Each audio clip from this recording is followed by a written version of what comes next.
é o capítulo 5, do versículo 27 até o 32. Mateus 5, 27 a 32. Ouvistes que foi dito aos antigos: não cometerás adultério. Eu, porém, vos digo que qualquer que atentar numa mulher para a cobiçar, já em seu coração cometeu adultério com ela.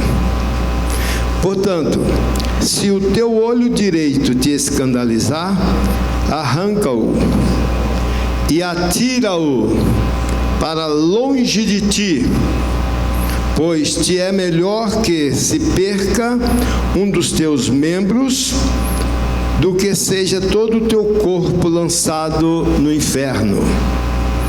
E se a tua mão direita te escandalizar, corta e atira para longe de ti, porque te é melhor que um dos teus membros se perca do que todo o teu corpo ser lançado no inferno. Também foi dito: qualquer que deixar a sua mulher, dê-lhe carta de divórcio. Eu, porém, vos digo: qualquer que repudiar sua mulher, a não ser por causa da fornicação, faz que ela cometa adultério, e qualquer que casar com a repudiada também comete adultério. Até aqui. Percebemos que é um texto extremamente pesado.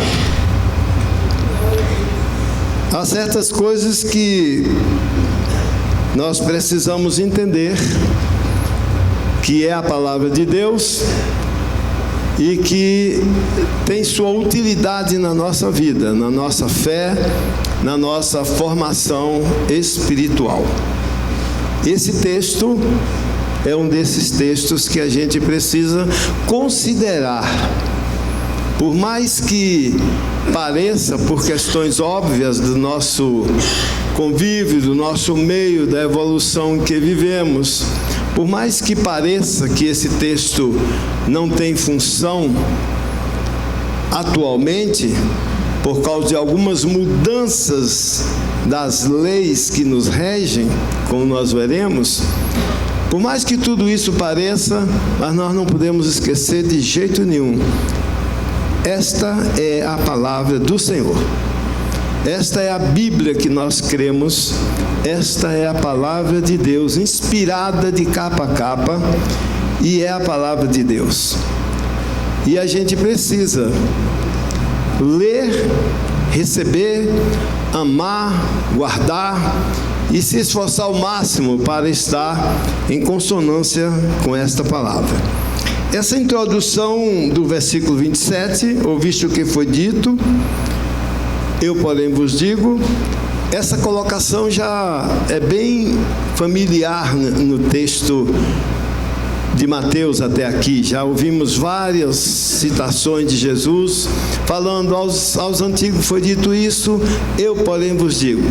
Já fizemos algumas tentativas de esclarecer melhor o que quer dizer isso e destacamos que Jesus aqui se projeta, quando ele diz eu, porém, vos digo, ele se projeta como superior a tudo aquilo que os antigos diziam, superior a tudo quanto fosse mandamentos que tivessem validades até aqueles dias.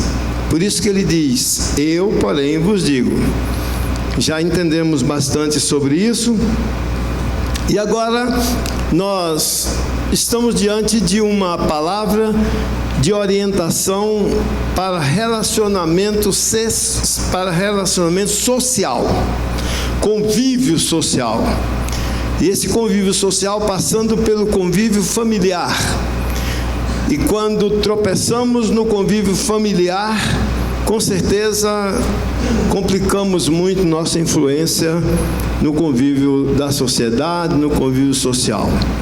E Jesus, passando por esse texto aqui, ele disse: ouviste o que foi dito aos antigos, não cometerás adultério. Nós vivemos no Brasil mudanças muito fortes. Dessa já nossa geração, nós vivemos mudanças fortes no Brasil. E uma delas foi a declaração, a lei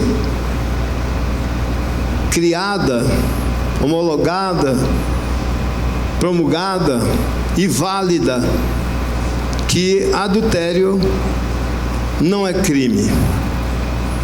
Deixou de ser crime. Adultério não é considerado crime. Essa questão bate muito de frente com a nossa fé e com a forma como nós interpretamos a palavra de Deus. Muito embora hoje seja aceito de uma forma muito pacífica, muito fácil de resolver essa questão do adultério, para a igreja continua valendo o que estava escrito no Velho Testamento e a homologação de Jesus continua valendo. Mesmo que não seja mais considerado crime para execuções, para condenação, ninguém é condenado por cometer adultério.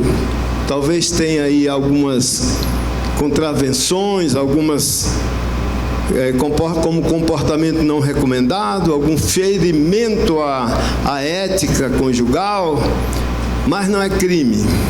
Mas para nós continua tendo o mesmo peso que sempre houve. Não tem como nós hoje, na liberdade que temos no Senhor, cometer adultério ou qualquer outro pecado na área sexual, como fornicação. Quando olhamos para essas recomendações, nós temos uma impressão de que a Bíblia está falando só para os homens, porque o texto aqui coloca a responsabilidade direta sobre o homem, como se a mulher estivesse isenta desse problema.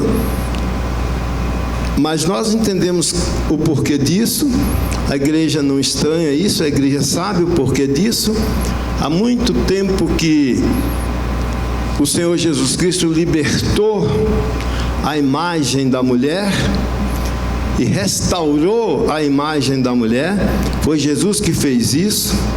Então, desde que Jesus alcançou, ou que as mulheres foram alcançadas pelo Senhor Jesus Cristo, que as orientações da Bíblia são tanto para o homem como para a mulher.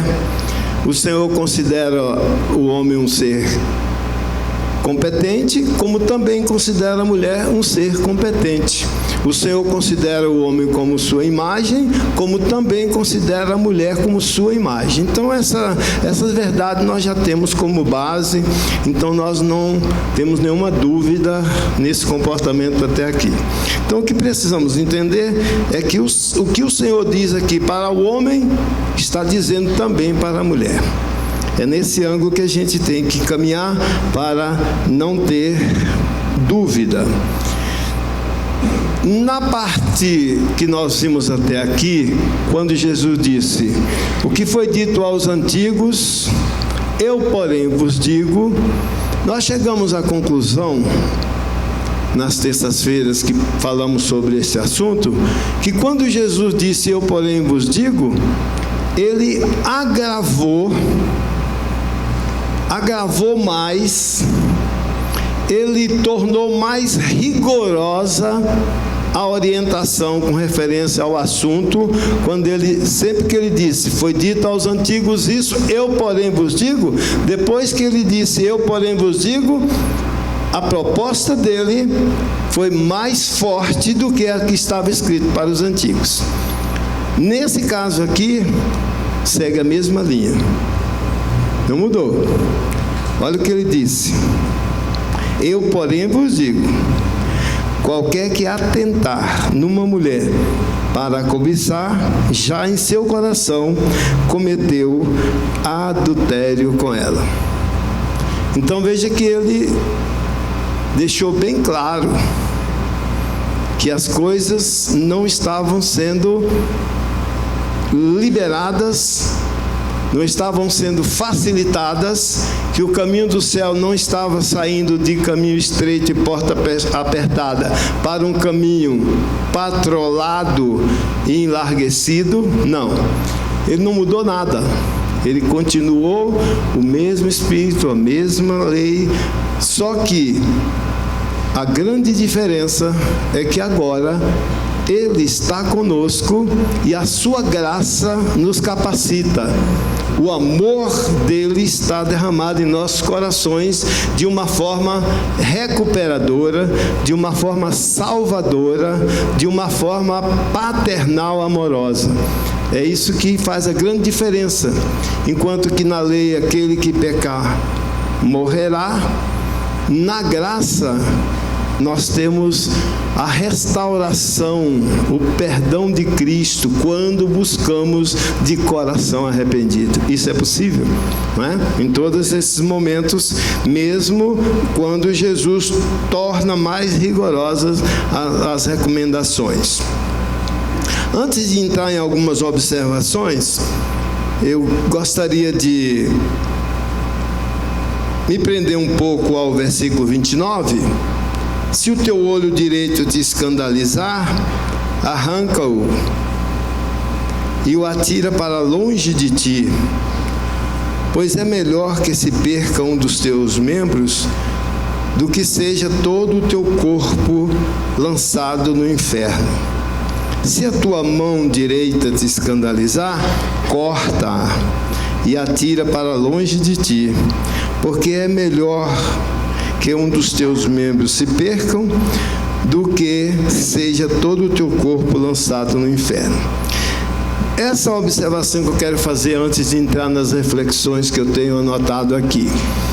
São reflexões, são esclarecimentos bem presentes no texto. Primeiro, a existência do inferno. A existência do inferno citada, homologada, garantida, repetida pelo próprio Senhor Jesus Cristo. Não é só aqui que Jesus fala sobre a existência do inferno. Em outros textos, ele já vinha falando nas suas preleções. Me lembro que ele disse certa vez, não temas aquele que pode matar o corpo, e só pode fazer isso, mas não pode fazer nada com a alma. Eu vos indico a quem deveis temer, aquele que pode matar o corpo e lançar a alma no inferno. Então, irmãos, é bom que se faça esta colocação, porque vivemos hoje influências fortes, e o que se prega aí hoje de farta voz é que essas mensagens assim não podem ser mais faladas, que isso é chocante, essa questão de inferno, pecado, isso é espantador, isso é desagregador. Ao invés de ajuntar, isso espalha. Então, o modernismo teológico de alguns grupos indica que não se deve falar isso. Não se deve falar abertamente assim, que isso tudo pode ser linguagem figurada, pode ser uma linguagem mais amenizada.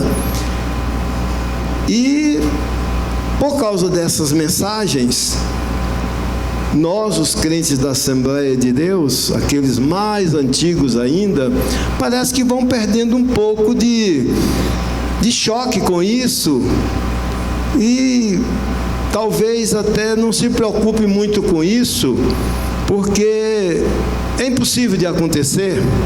Não existe isso é força de expressão e coisas dessa natureza. Mas nós não cremos assim. Eu, particularmente, não vejo por esse lado. Eu creio que a palavra de Deus não vem para nos matar em espécie alguma, para nos destruir, para nos assustar, para nos aterrorizar. A palavra de Deus, por mais que ela cause espanto para nós, é uma palavra que veio para nos orientar, para nos moldar, para nos indicar o caminho, para melhorar nossa vida de fé. A palavra de Deus, pelo que eu creio, a finalidade dela é essa: fortalecer a nossa fé. Eu nem preciso indicar o caminho do inferno, basta indicar o do céu.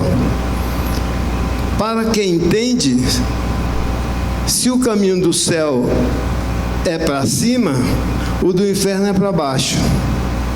Se o caminho do céu é fazendo o bem, o do inferno é fazendo o mal. Se o caminho do céu é na harmonia e na comunhão com os irmãos, se entendemos isso, o caminho do inferno é na briga e na desarmonia entre os irmãos. Então, por isso que nós devemos pregar o caminho do céu. E vocês sabem que aqui a gente nunca prega o caminho do inferno. Sabe que aqui nem sempre a gente fica falando e pregando sobre o inferno. Nós pregamos sobre o céu. Pregamos sobre o céu. E para quem entende, sabe que uma bússola tem o norte e o sul. E quem entende disso aí sabe que, normalmente, se o norte está na frente, o sul está atrás. Então, uma coisa é sempre o contrário da outra. E nesse aspecto, quando nós enxergamos e ouvimos essas mensagens de Jesus sobre o inferno, não nos atemorizamos, porque nós não estamos perdidos, nós não estamos procurando um lugar de salvação. Nós já estamos no Senhor Jesus Cristo, nós já estamos no que é a salvação. Então, o que nós ouvimos hoje não é como quem jogando tábua de salvação para tentar nos tirar do naufrágio. Não, as mensagens que nós ouvimos hoje são mensagens de reforçar a nossa fé, são mensagens de nos proteger cada vez mais, dado as influências que vêm de fora. Precisamos estar protegidos, mas a palavra de Deus hoje vem no aspecto de nos orientar, nos garantir aquilo que nós cremos, para não ter dúvida quanto à nossa salvação. Ok? Muito bem, vamos ver aqui algumas palavras que Jesus falou. As intenções do coração. As intenções do coração, que nós entendemos, como vocês já ouviram bastante sobre isso, coração é pensamento, vontade, emoção. E as intenções foi o que Jesus usou para agravar quando os antigos diziam: quem adulterar está errado e comete pecado. Eu, porém, vos digo. Aí ele apelou para as intenções do coração. Qualquer que atentar. Atentar aqui é preciso que tenhamos cuidado para não confundir tentar com atentar. Qualquer que atentar. Atentar aqui não tem nada a ver com tentação, com tentar fazer a coisa. Mas atentar é dedicar atenção. Qualquer que se prender. Não se trata de um pensamento fortuito, passageiro. Trata-se de um desejo imoral, acolhido pela vontade, que passará a aguardar a oportunidade de realização. Quando Jesus diz qualquer que atentar para uma mulher, com intenção de cobiçá-la, ele aqui não está se referindo a pensamentos que às vezes passam pela nossa mente, porque o inimigo está aí semeando. E quem pode levantar a mão e dizer: eu nunca tive pensamento mal, nunca passou pela minha cabeça, eu só penso nas coisas de Deus, eu só penso no céu, a minha alegria é Jesus, eu tenho um coração puro, uma alma pura, desde que aceitei Jesus, que eu só tenho bênção na minha vida e em nenhum momento me encontrei com qualquer coisa negativa na minha mente. Quem pode dizer isso, hein? Será que veio hoje a pessoa que pode levantar a mão e dizer: pois pastor, eu quero lhe dizer que eu sou essa pessoa, que eu não penso em nada errado, nunca me peguei a mim mesmo pensando coisas ruins? Nós não podemos dizer isso. Na verdade, o que nós precisamos entender é o que é um pensamento passageiro que às vezes nos acomete e o que é um pensamento acolhido, trabalhado, guardado, pronto para ser colocado em ação assim que houver oportunidade. Esse é o grande problema. É nesse aspecto que Jesus disse que é a mesma coisa que cometer o adultério, aquele que acolhe o pensamento, se prepara para isso, fica tudo pronto, só aguardando a oportunidade, só aguardando que as coisas facilitem para acontecer. As pessoas que estão num propósito assim, que arquitetaram, que planejaram, que estão alimentados nesse aspecto, estão enquadrados nessa colocação do que Jesus disse aqui. Então, quanto à questão de nos considerar condenados por pensamentos que passam, não deve acontecer isso.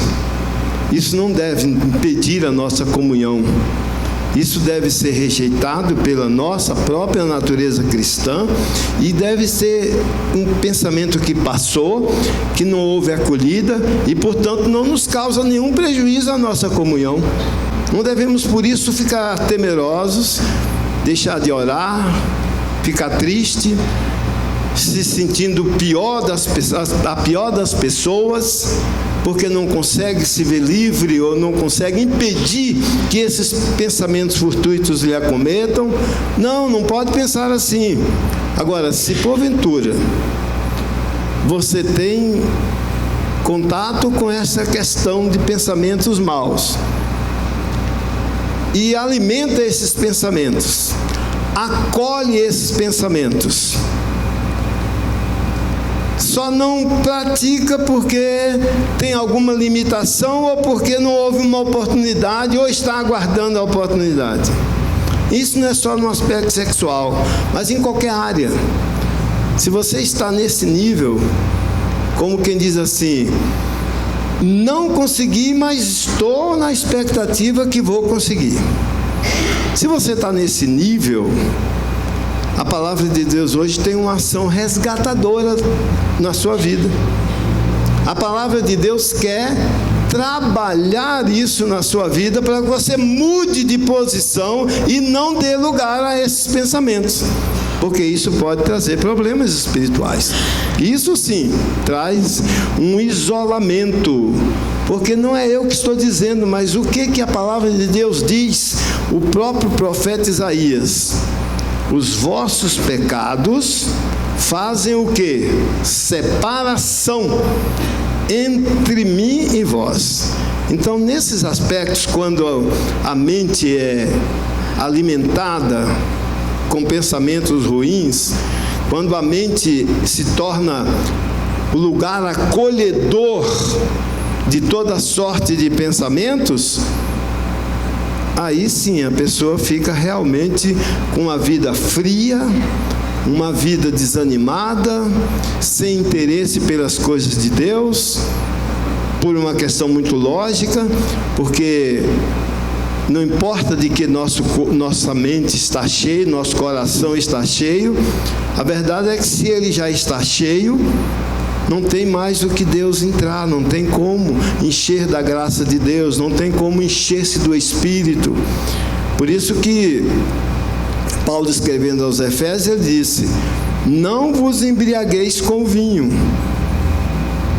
mas enchei-vos do Espírito Santo. Quando ele falou embriagueis com vinho, ele não estava falando de vinho no sentido de embriagar-se por efeito alcoólico, mas estava falando de não dar lugar às coisas mundanas, para que nossa vida espiritual não ficasse desnutrida por falta de espaço, uma vez que nós temos lugar para o diabo no nosso coração, para o mal. Então é nesse ponto que temos que entender que precisamos olhar as coisas por este ângulo.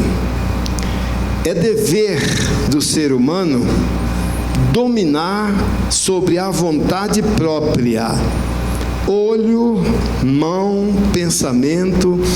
Isso aqui está representando todo o nosso corpo, toda a nossa vida.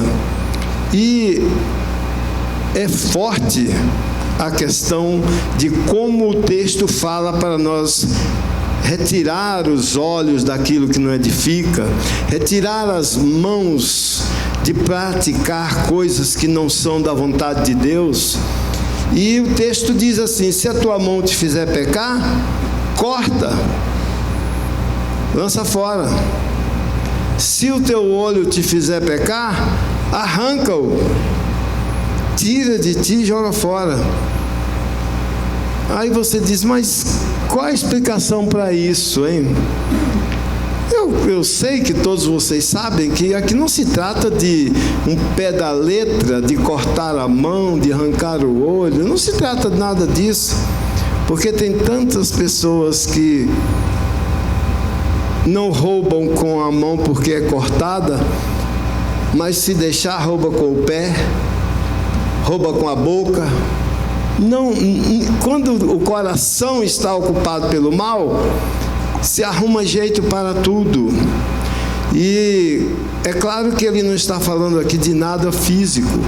Aí, se você quer ser bem minucioso e pergunta: mas como eu sei que Jesus não estava falando aqui fisicamente? Como eu sei? Porque tem pessoas que ainda hoje, amparadas não pela Bíblia, mas talvez por livros de orientação religiosa que se assemelha à Bíblia, tem pessoas até hoje cortando a mão de ladrões e fazendo coisas assim terríveis.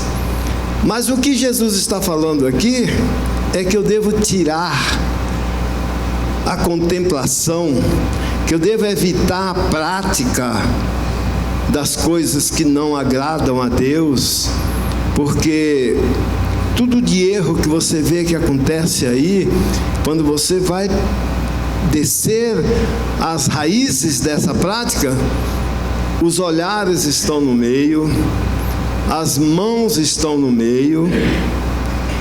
Só para pegar uma única exemplo do Antigo Testamento para fortalecer o Novo Testamento.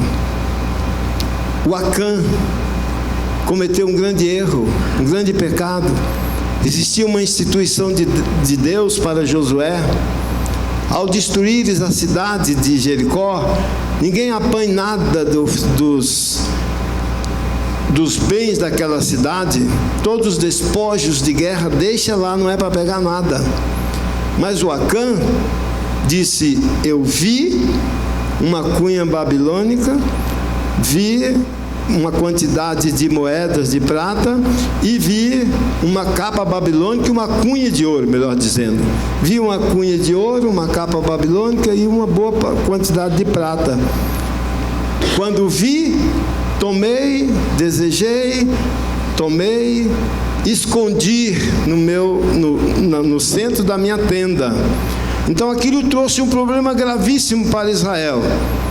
E quando a gente vai para a Bíblia, a gente percebe que os erros cometidos contra Deus seguem essa mesma escala: vê, deseja, toma, esconde. Vê, deseja, toma, esconde. Quando eu vejo, eu desejo, as mãos praticam, esconde, e assim vai ficando a vida.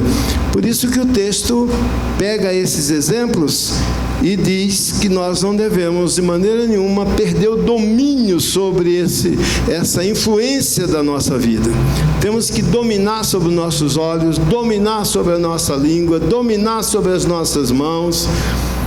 São recomendações do Novo Testamento, e Jesus pegou bem claro aqui. O cristão deve ter muito cuidado para não admirar cenas imorais como filmes e literatura pornográfica. Que coisa, hein? Você diz: pastor, será necessário mesmo falar isso? O senhor está nos considerando novos convertidos? Será necessário falar isso? Irmãos, nós somos de um convívio muito centrado aqui na capital da República. Mas se vocês souberem o tanto de pessoas que se desviam do compromisso com o Senhor, o tanto de casamentos que são destruídos, o tanto de pessoas que se esfriam na fé somente por causa da possibilidade de contemplação do mal ao vivo e a cores e em tempo real. Se no tempo passado não tinha essa possibilidade, tudo bem.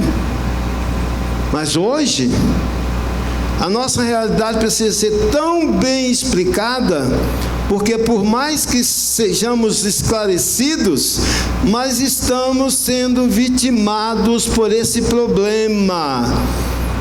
E me permita usar uma prática muito comum entre nós, aqui na igreja, porque aqui nós não consideramos obreiros melhores crentes do que os membros.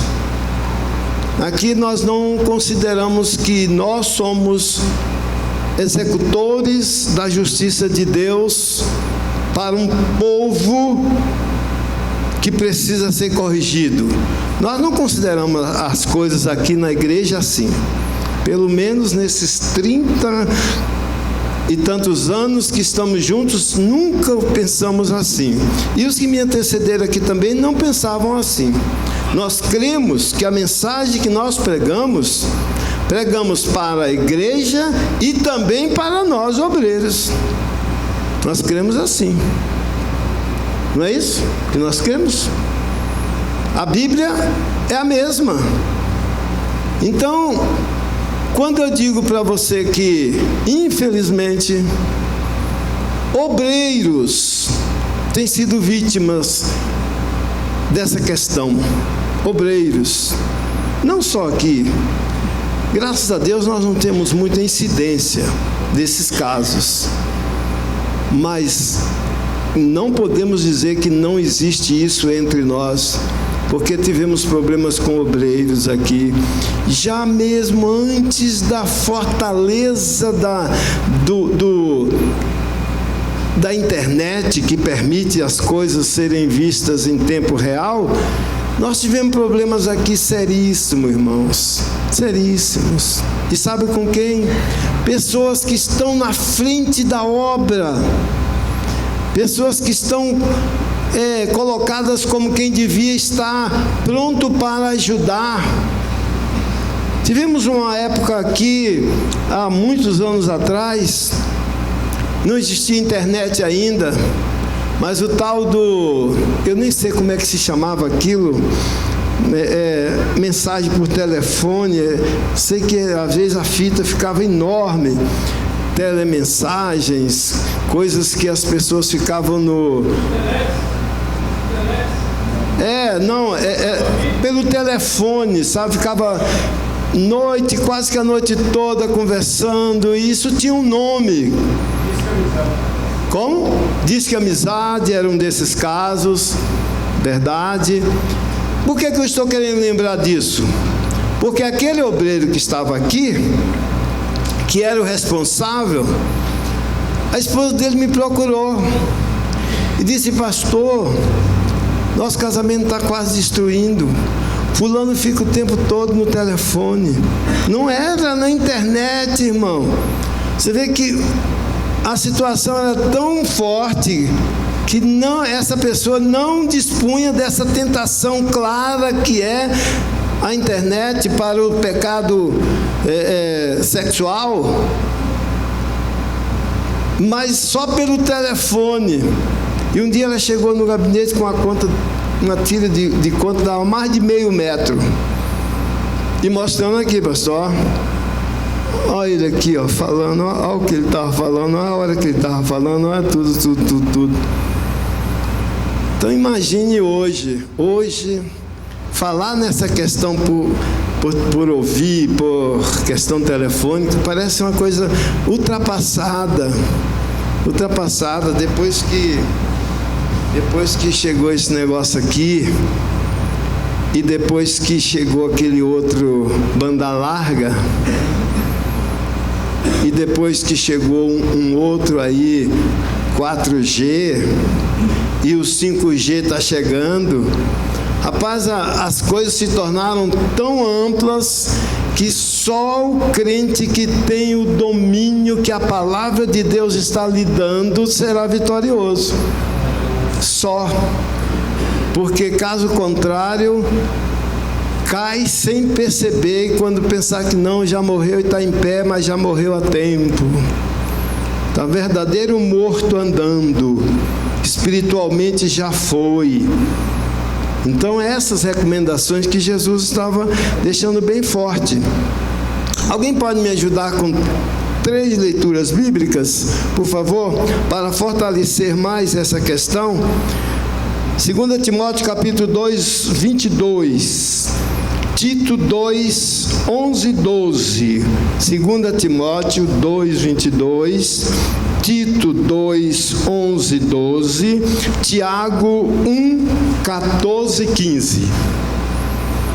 Pode ler, por favor, 2 Timóteo, capítulo 2, 22.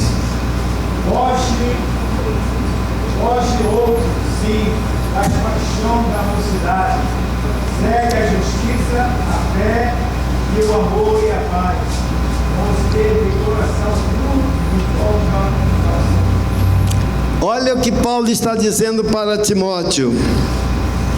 Timóteo, meu filho, foge das paixões da mocidade. E agora eu creio que muita gente está viajando agora, viajando para o passado, principalmente aqueles que faz horas que foram jovens, estão viajando mais ainda. Irmãos, essa é uma questão que não tem como fugir. A maneira que vamos nos amadurecendo, nós vamos adquirindo domínio sobre determinadas práticas. Mas também não é uma lei, porque o que tem de barba branca, o que tem de cabelo branco, que não tem a menor recomendação espiritual, que navega em qualquer águas, que bebe em qualquer cisterna, isso não é uma questão de idade, isso é uma questão de formação e recebimento da palavra de Deus no coração, porque é só isso: escondi a tua palavra no meu coração, para não pecar contra ti. É só isso que nos livra, não tem outra coisa. Idade não livra. Ai daquele que pensar e dar uma respirada e disser: oh, maravilha, completei 70 anos, ou 60, ou 70, e agora me tornei imune à tentação. Agora não há mais tentação, porque essa questão de tentação era somente na mocidade. Agora que eu sou um velho, eu não preciso mais ficar com esse cuidado, porque essas coisas não me atingem mais, estou imune. Meu irmão, não pensa assim não, não pensa assim não, porque o pecado não respeita a idade. O pecado não respeita a classe. Só tem uma coisa que o pecado não tem ação.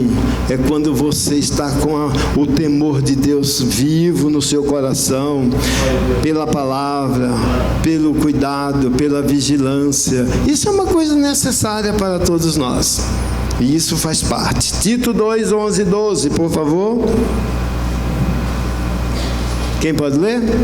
Porque a graça de Deus se é manifestada, trazendo salvação a todos os homens, ensinando-nos que, renunciando a impiedade e as concupiscências mundanas, vivemos neste presente século sóbria e justa e a vida. Porque a graça de Deus se há manifestado, dizendo como nós devemos viver nesse século, de forma justa, pia, de forma que renunciando ao pecado. Isso é uma recomendação bíblica para qualquer fase, para qualquer pessoa, para homens, para mulheres, para todos nós. E isso é que nos faz permanecer com o temor aceso, com o temor de Deus, a nossa consciência viva, quando nós estamos exercitando a nossa fé.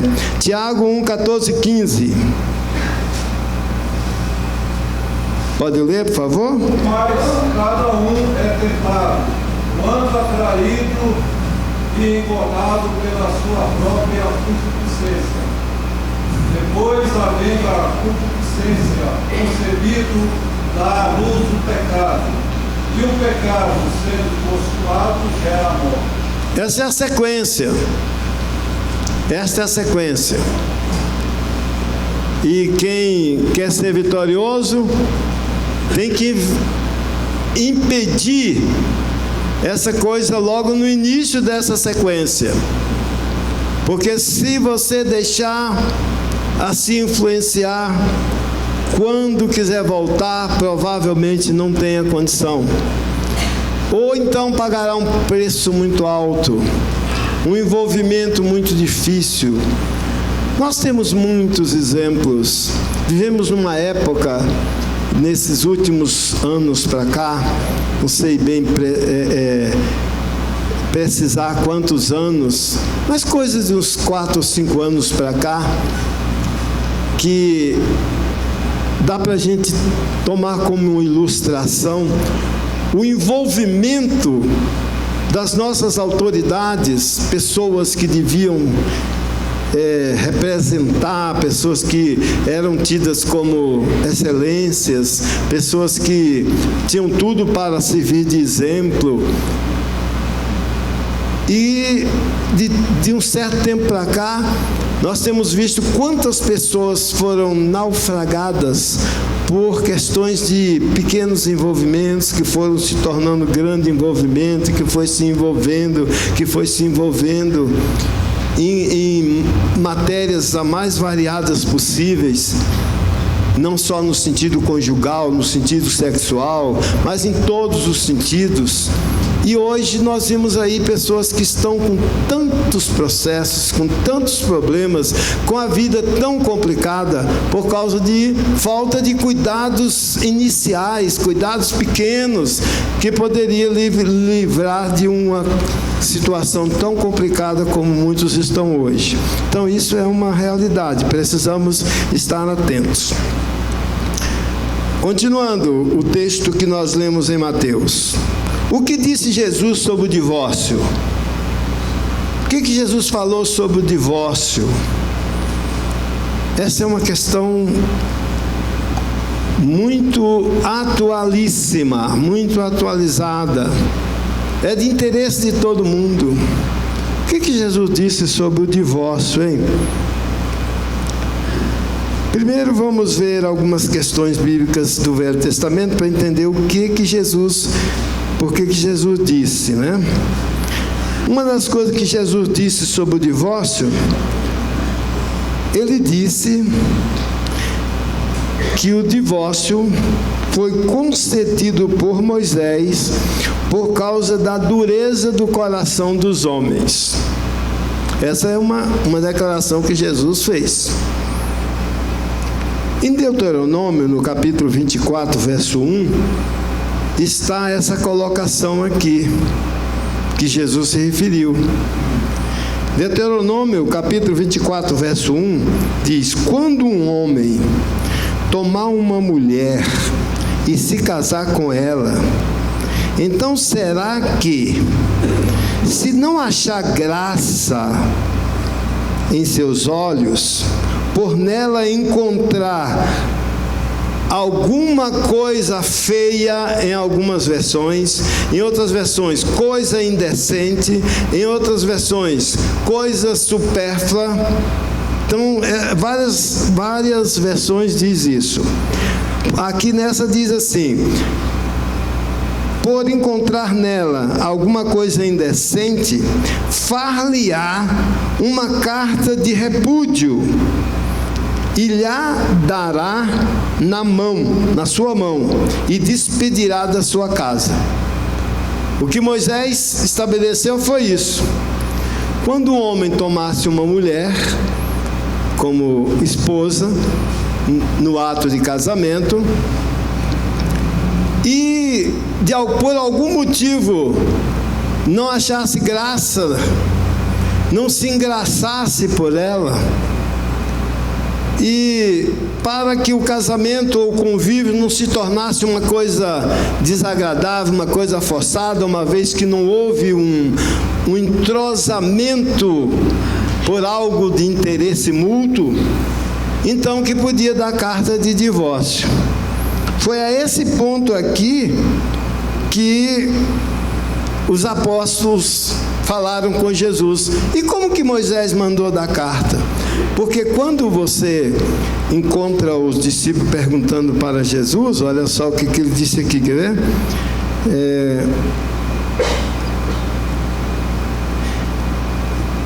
Eles perguntaram para Jesus assim: é lícito dar carta de divórcio por qualquer motivo? Está aqui, vamos ler daqui a pouco, está mais na frente aqui. Porque quando eles davam o divórcio aqui, Moisés estabeleceu dar o divórcio, não era por causa de traição, não era por causa de adultério, mas era por qualquer coisa que não sentiu agradável, não se decepcionou com o casamento e pensou que era uma coisa, era outra, e aí pode dar carta de divórcio.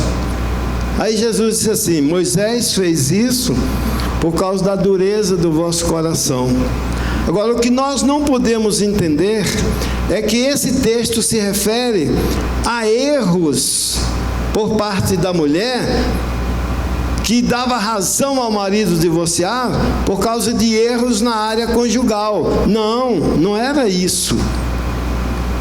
Por causa de erros na área conjugal, por causa de traição, por causa de adultério, não existia essa questão de carta de divórcio. O que existia era a morte. Era isso que existia, tanto de um como do outro. Olha o que diz Levítico capítulo 20, verso 10.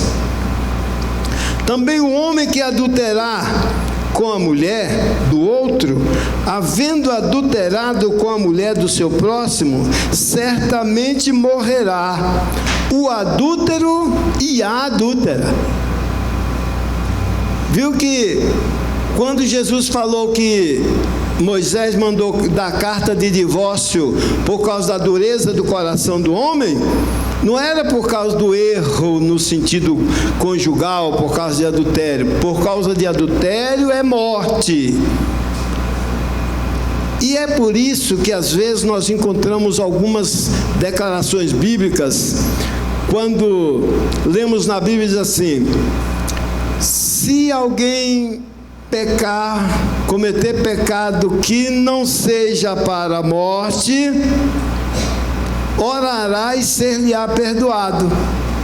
Mas há pecados para a morte, e por estes eu não vos digo que ore.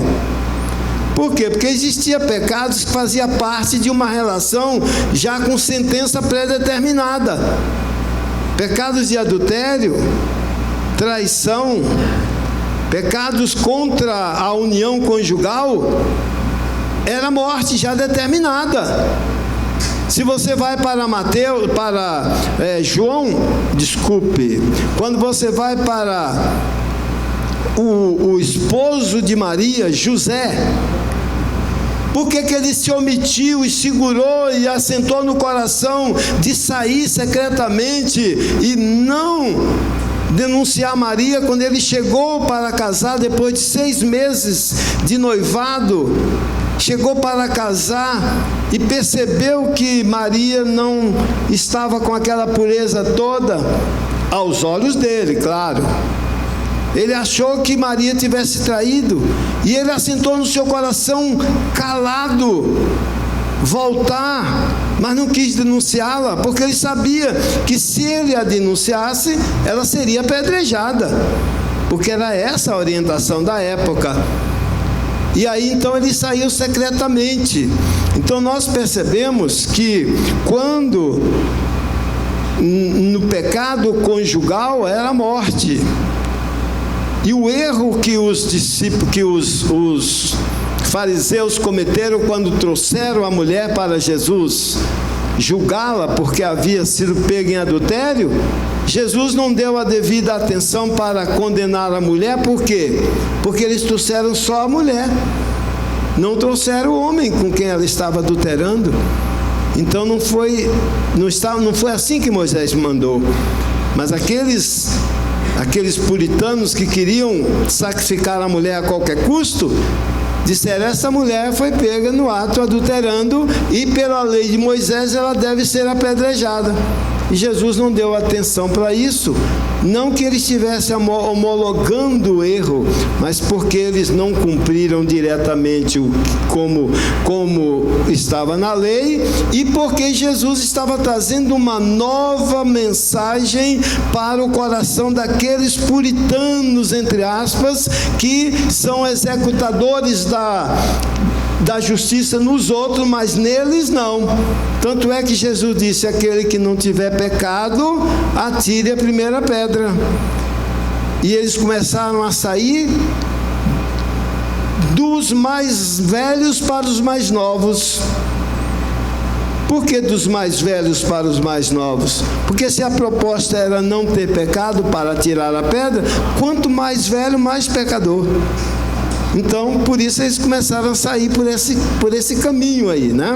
Então nós percebemos que quando Jesus disse que o divórcio não devia ser considerado, devia ser considerado por causa da dureza do coração, era nesse aspecto aqui que ele disse que naquele momento eles poderiam, talvez, se tivesse um coração mais amplo, talvez tivesse aceitado o casamento do jeito que estava, não por pequenas coisas, porque às vezes não lhe agradou, como era o caso da carta de divórcio. Por qualquer coisa que não agradou, poderia dar a carta de desquite. Aí Jesus disse: pela dureza do vosso coração, Moisés escreveu isso.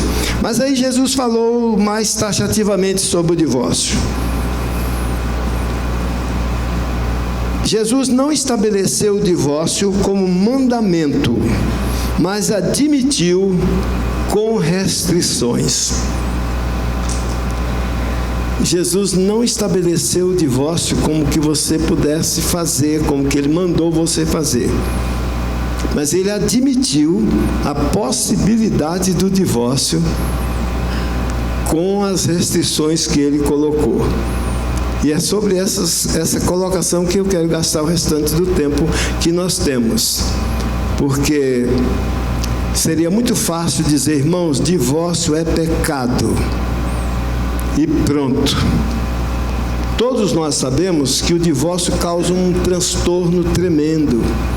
O divórcio normalmente traz uma consequência terrível. Se você quiser fazer uma experienciazinha só para ilustrar o que é o divórcio, em qualquer que seja o motivo, vai na sua casa quando chegar hoje, pega uma cartolina azul e uma cartolina rosa, pega um quadradinho, passa cola nos dois, cola um no outro, o azul com a rosa, isso simboliza o casamento.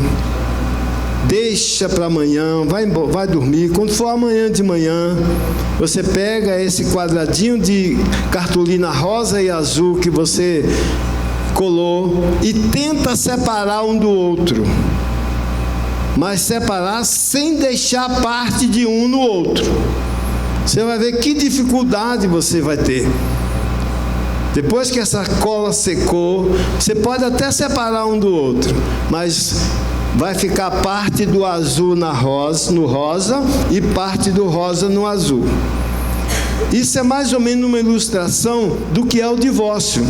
É uma questão de sofrimento, e nós sabemos que isso dá problema. O que Deus fez mesmo era o casamento até que a morte vos separe. Casamento com duração igual à vida. É isso que Deus estabeleceu. Mas Jesus fez algumas colocações aqui, e eu quero ir por esse caminho que Jesus fez para encerrar. Mateus 19, verso 3. Então chegaram ao pé dele os fariseus, tentando e dizendo-lhe: é lícito ao homem repudiar sua mulher por qualquer motivo? É lícito repudiar por qualquer motivo? E aqui eu abro um parêntese para pedir uma ajuda aí, não aos universitários, mas aos juristas, que temos aqui bastante. Será que nós conseguimos hoje acertar certo tipo de divórcio só se tiver um motivo que justifique? Ou se a pessoa simplesmente quer divorciar, são os dois adultos, estamos casados há 10 anos, mas nós queremos divorciar. Chegamos à conclusão que não dá mais e queremos divorciar. Mas qual é o motivo? Será que precisa ter um motivo específico ou simplesmente o querer dos dois está resolvido o problema? É essa a última opção, né? E sem muita dificuldade, hein? Foi facilitando tanto que, se não houver filhos e os dois quiserem, até no cartório mesmo faz. Chega lá e faz, é rapidinho. É mais ou menos essa pergunta que os fariseus fizeram para Jesus: é lícito dar o divórcio por qualquer motivo? Qualquer motivo? Aí Jesus foi e falou o seguinte: ele, porém, respondendo, disse-lhe: não tendes lido que aquele que os fez, no princípio, macho e fêmea os fez?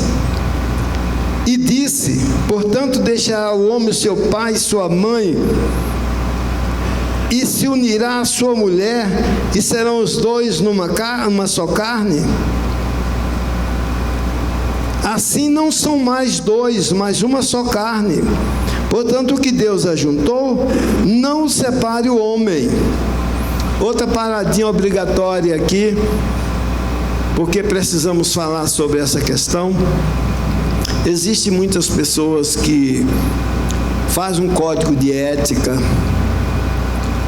tão rígido que nem ele próprio cumpre. Nós temos muitas questões alusivas a isso. Você sabia que eu já fui criticado por fazer casamento de pessoas divorciadas? Eu já fui criticado por isso. Não fui eu que inventei essa questão, mas eu percebi tanta hipocrisia e aí algumas pessoas, alguns pastores, no ciclo dos nossos, no âmbito do nosso ciclo, criticam e dizem, não, eu não faço casamento de pessoas divorciadas, porque eu estou assinando o ato de adultério dos dois. Eu não faço porque eu não sei qual o motivo que levou à separação. Irmãos, mas eu fiquei pensando, mas isso é tão difícil, isso é uma hipocrisia tão grande. Por que eu optei e eu faço casamento de divorciado? Eu faço, sem nenhum problema, desde que passe pelos canais normais e legais do país, eu faço. Por que eu faço?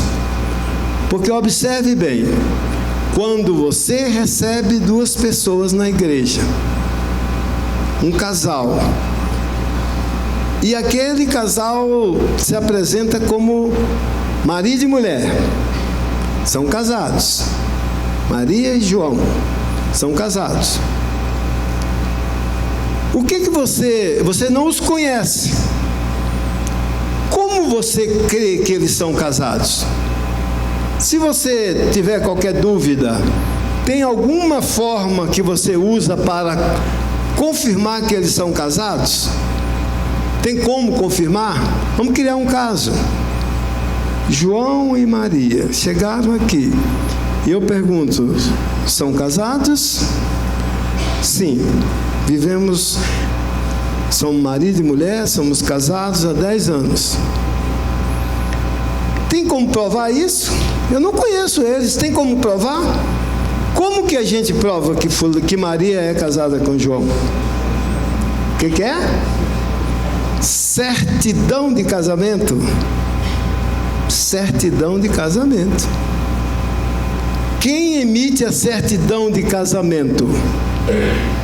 É o pastor que diz, João é casado com Maria, vai lá para a igreja de tal lugar e se apresenta isso, que você vai ser recebido. A nossa crença, a nossa credibilidade hoje aceita uma certidão de casamento que não seja passada pelos cartórios com todo o amparo da lei, que não seja assinada por um juiz, que não seja feito dentro da normalidade que os cartórios fazem, não aceitamos. Então o João é casado com Maria porque me mostra uma certidão de casamento e eu vejo lá, no dia tal, fulano de tal, casou, tal, passou a chamar tal, assinar, tal, pronto.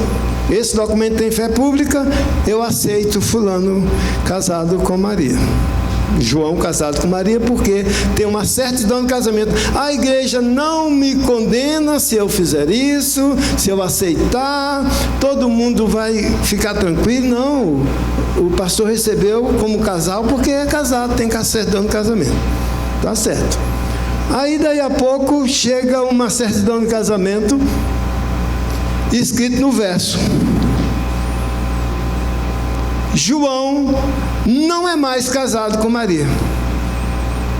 E agora, eu aceito ou não aceito?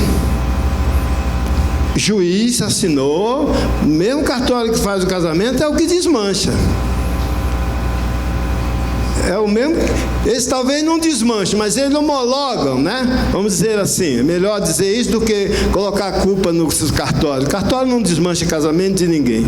Eles apenas homologam o que vocês querem, o que eles querem que sejam feitos. Aí o João traz a certidão de casamento, dizendo, no verso está dizendo, desfeito o casamento, João não tira o nome dele, da Maria, e não são mais casados. Fulano de tal é solteiro e fulano de tal é solteiro. E agora, você, pastor, aceita ou não aceita? João não é mais casado com Maria. Mas você não aceitou? Você não conhecia o juiz? Não conhecia, você apenas foi pela formalidade da lei, que o João era casado com Maria? Por que agora não aceita pela formalidade da mesma lei que João não é mais casado com Maria? Porque qual a força que eu tenho para dizer que não? É aí que está a questão.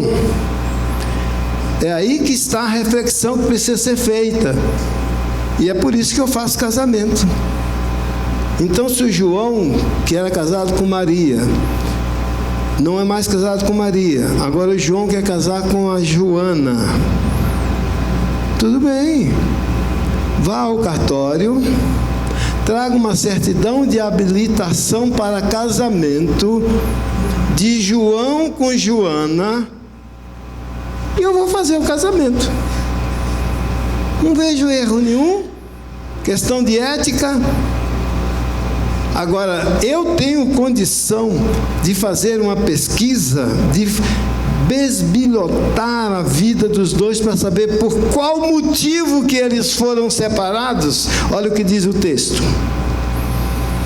Portanto, assim não são mais dois, mas uma só carne. Disse-lhe então,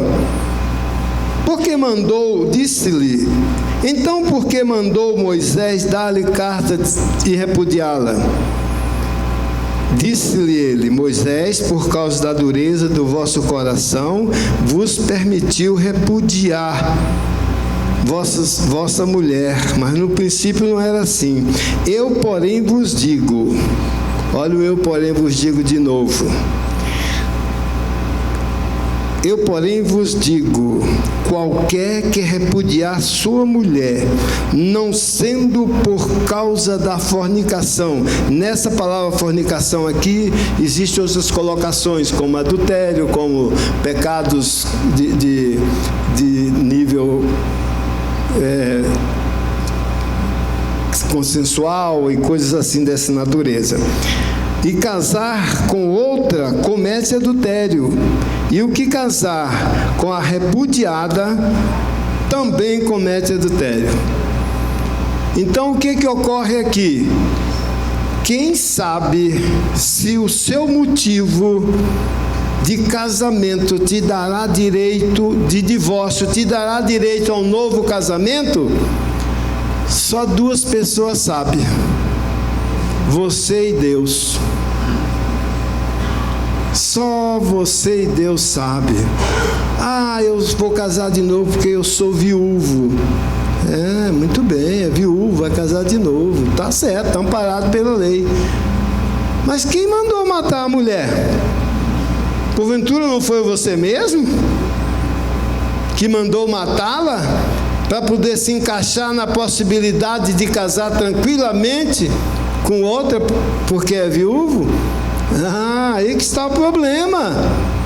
Então nós não temos condição de fazer essa averiguação. Agora, a sua consciência sabe por que você está entrando pelo divórcio, por que você optou pelo divórcio, qual foi o motivo? Jesus disse, e esse motivo de Jesus aqui é o único que justifica. É o único que justifica. Houve traição, houve infidelidade conjugal, Jesus disse que pode casar de novo. Não houve, então não pode. Pastor, mas o senhor faz o casamento sem saber qual o motivo? Não compete ao pastor fazer averiguações de que motivo aconteceu o divórcio. É questão sua com Deus, meu irmão. Uma coisa é certa, está casado, faz tudo para permanecer casado, ou então espera a morte chegar. E pronto, não existe outra saída. Pastor, porque o senhor não conhece a mulher que eu tenho em casa. Pastor, porque o senhor não conhece aquele marido meu. O senhor não sabe o tanto que aquilo é falso. Bom, isso é questão sua. Não tenho nada a ver com isso. Isso é questão sua. Não era meu amorzinho no primeiro dia? Então faz com tudo para ir até o último dia, meu amorzinho. Essa é a orientação bíblica. Portanto, não está nada facilitado, viu? A verdade é essa. Não tenho culpa por fazer casamento de divorciados se a certidão de casamento, de habilitação para casamento veio de um cartório sério, que como são os cartórios da nossa nação. Pronto, acabou. Para mim tá valendo e pronto. Tá bom? Deus abençoe.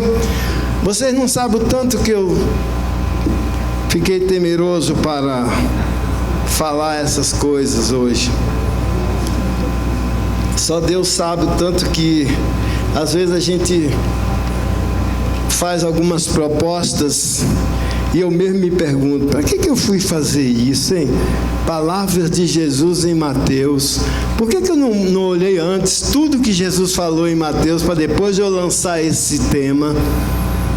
Mas eu não me arrependo não, irmãos. Eu estou achando que quem está precisando está aprendendo, está sendo fortalecido, e a intenção não é de esgotar o assunto, a intenção não é de ofender ninguém, a intenção é de colocar cada um para fazer seus julgamentos da sua própria questão e confiar no Senhor, tá bom?